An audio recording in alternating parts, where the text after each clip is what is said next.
Welcome to The Explainer. Today, we're diving deep into a really complex web of allegations from a former Israeli intelligence officer. It's a story that suggests the whole Jeffrey Epstein scandal was, well, way more than just what we saw on the surface. We're talking international espionage, blackmail, and even nuclear brinkmanship. Okay, so here's how we're going to tackle this. We're going to map out all these claims, looking at the alleged intelligence operation, the blackmail files it supposedly created, its ultimate geopolitical target, the key players who got tangled up in it, and the frankly terrifying endgame that could be at stake. So, let's kick things off with the absolute core idea here. According to our source material, this story isn't just about the horrifying crimes of one man. Nope. The allegation is that a full-blown, state-sponsored intelligence op was hiding right out in the open. So, the main claim, and this comes from a former Israeli intelligence officer named Ari Ben-Menashe, is that Jeffrey Epstein, he wasn't some lone wolf. The idea is he was an asset, recruited for one specific purpose: to get dirt on some of the most powerful people on the planet. And get this, the timeline for this supposed recruitment, it goes way, way back to the 1980s. Ben-Menashe says there was a crystal clear objective from day one to get leverage over these really influential figures. And how'd they do it? Through parties and access to the elite, of course. Okay, so if the whole point was to compromise people, what do they actually get out of it? Well, the allegation is that it all centers on this treasure trove of secret, super-sensitive files, the supposed payoff for the whole operation. And the kind of material they were supposedly collecting? It's a classic spy tool. You've probably heard of it. Compromat. We're not just talking about embarrassing photos here. This is about creating real leverage, stuff you can use to actually control someone's decisions. Now, here's where it gets really interesting. Ben-Menashe insists that the most damaging files, the ones with actual geopolitical weight, have never seen the light of day. He claims they're not sitting in a DOJ evidence locker somewhere. Nope. They're allegedly held by Israeli intelligence. Which, of course, raises a huge question, right? If these files are real and they're that powerful, why just sit on them? What's the endgame?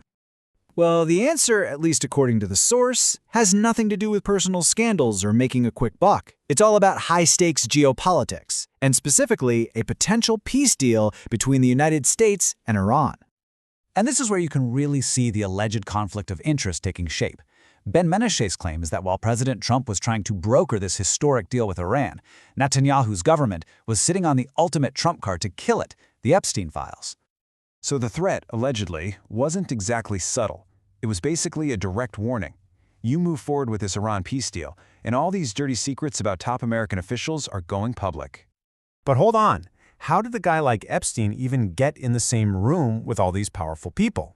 The source points to one key person, a high-profile figure who could apparently open any door he wanted. Yeah, Ben-Menashe does not mince words when it comes to Prince Andrew's supposed role. He calls him the useful idiot. The idea here isn't that he was a mastermind, not at all, but that he was, essentially, the perfect bait. And the model for this alleged entrapment?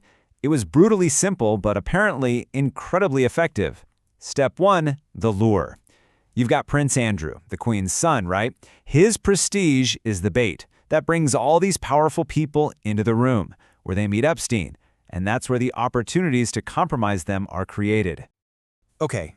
This all leads us to the final and, frankly, the most disturbing part of this whole allegation, the grand strategy behind all this blackmail, and the ultimate trump card if everything else were to fail.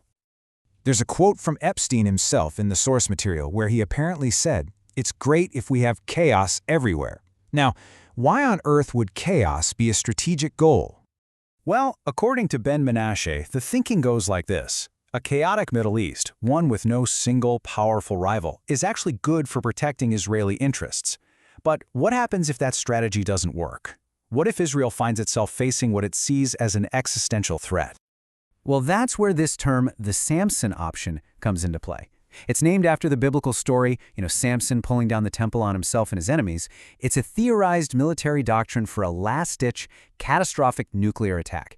Basically, if Israel is going down, it's taking its enemies with it.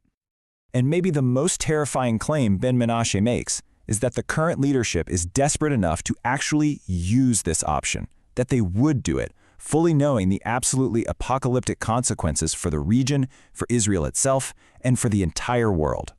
And here's the kicker. He alleges that unlike other allies with nuclear weapons, Israel's program doesn't need a green light from Washington. The decision to launch would be theirs, and theirs alone. So let's just pull all these threads together. What we've looked at here is an alleged chain of events that starts with a sex trafficking network, which then becomes a tool for international blackmail, which is then used to sabotage foreign policy, and all of it is backed up by the ultimate threat of nuclear war. Now, the key thing to take away from all this isn't a list of proven facts. This is one source's provocative account of how power could be working behind the curtain. It's a story that leaves us with a really unsettling final question about who is truly pulling the strings that shape all of our futures.